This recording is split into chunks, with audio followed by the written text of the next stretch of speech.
بسم اللہ الرحمن الرحیم۔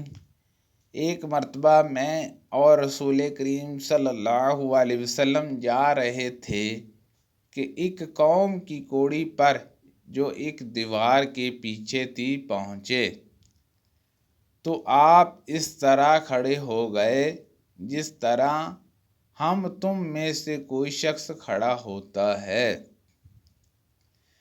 پھر آپ نے پیشاب کیا اور میں ایک طرف ہٹ گیا۔ تب آپ نے مجھے اشارہ کیا تو میں آپ کے پاس پردے کی گرد سے آپ کی ایڑیوں کے قریب کھڑا ہو گیا، جہاں تک کہ آپ پیشاب سے فارغ ہو گئے۔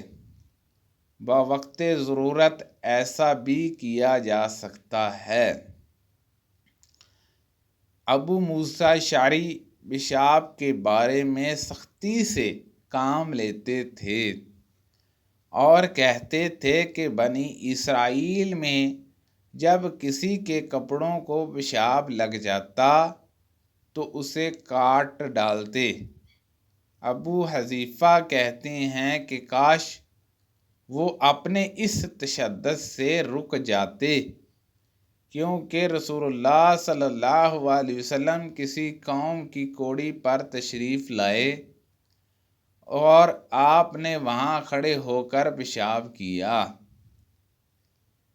ایک عورت نے رسول کریم صلی اللہ علیہ وسلم کی خدمت میں حاضر ہو کر عرض کی کہ حضور فرمائیں، ہم میں سے کس عورت کو کپڑے میں ہیضہ آ جائے تو وہ کیا کرے؟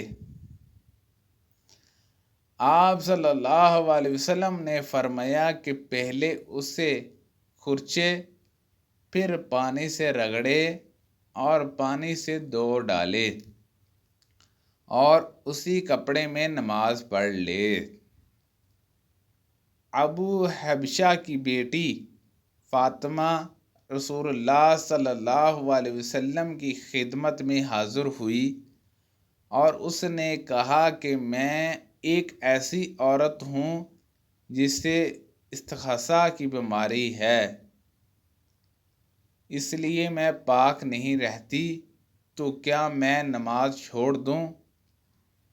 آپ صلی اللہ علیہ وسلم نے فرمایا نہیں، یہ ایک رگ کا خون ہے، ہیضہ نہیں ہے۔ تو جب تجھے ہیضہ آئے تو نماز چھوڑ دے، اور جب یہ دن گزر جائیں تو اپنے بدن اور کپڑے سے خون کو دھو ڈال، پھر نماز پڑھ۔ ہاشم کہتے ہیں کہ میرا باپ عروہ نے کہا کہ حضور نے یہ بھی فرمایا کہ پھر ہر نماز کے لیے وضو کر، جہاں تک کہ وہی ہیضہ کا وقت پھر آ جائے۔ میں رسول کریم صلی اللہ علیہ وسلم کے کپڑے سے جنابت کو دھوتی تھی، پھر اس کو پہن کر آپ صلی اللہ علیہ وسلم نماز کے لیے تشریف لے جاتے اور پانی کے دبے آپ کے کپڑے میں ہوتے تھے۔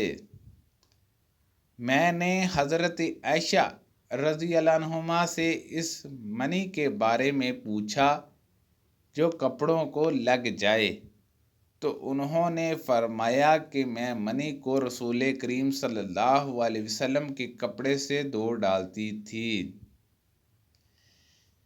پھر آپ نماز کے لیے باہر تشریف لے جاتے اور دھونے کا نشان یعنی پانی کے دبے آپ صلی اللہ علیہ وسلم کے کپڑوں میں باقی ہوتے۔